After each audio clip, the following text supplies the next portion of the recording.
السلام علیکم ورحمۃ اللہ وبرکاتہ۔ حضرت علی رضی اللہ عنہ کی سخاوت۔ محترم دوستو، ایک بار حضرت حسن و حسین رضی اللہ عنہما بہت بیمار ہو گئے، طبیعت سنبھل ہی نہیں رہی تھی۔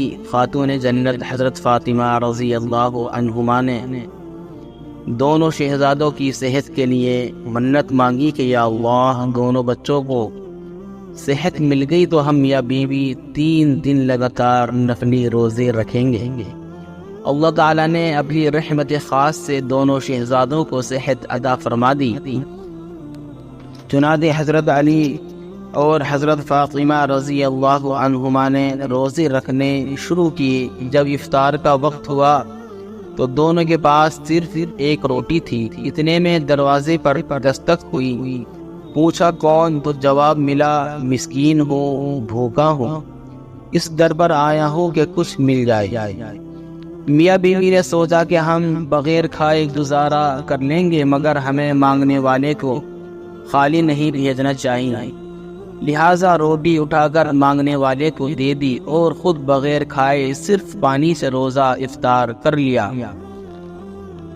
صبح سحری بھی صرف پانی پی کر ہوئی۔ دوسرے دن حضرت علی رضی اللہ عنہ نے کچھ کام کیا، مگر اجرت اتنی ملی کہ پھر دونوں کے لیے صرف ایک روٹی۔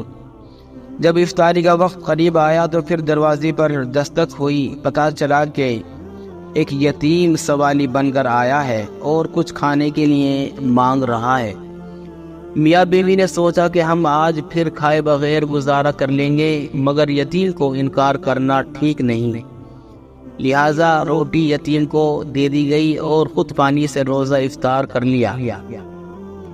سحری کے وقت بھی صرف پانی تھا۔ تیسرے دن حضرت علی رضی اللہ عنہ کچھ لے کر آئے، مگر وہ بھی اتنا کہ میاں بیوی مشکل سے افطار کر سکتے تھے۔ لیکن اس دن ایک قیدی نے دستک دی اور سوال کیا۔ 3 دن لگاتار بھوکے رہنے سے حضرت علی اور حضرت فاطمہ رضی اللہ عنہما کی حالت بہت کمزور ہو گئی تھی۔ کمزوری بہت زیادہ تھی، بھوک کی شدت نے بے چین کر دیا تھا، مگر اللہ کے نام پر سوال کرنے والوں کو بھیج دینا ان کے نزدیک مناسب نہیں تھا، لہٰذا تیسرے دن بھی روٹی اٹھا کر سوال کرنے والے کو دے دی۔ اپنے اوپر تنگی برداشت کر لی، مگر محبت الہی سے دل ایسا لبریز تھا کہ اللہ کے نام پر جان دینا بھی آسان تھا۔ یہ تو پھر بھی روٹی کی بات بن۔ عاشقوں کی زندگیوں کا ایک کھلا پہلو یہی ہوتا ہے کہ وہ اپنا سب کچھ اللہ تعالیٰ کی خاطر قربان کرنے کے لیے تیار ہو جاتے ہیں۔ السلام علیکم ورحمۃ اللہ وبرکاتہ۔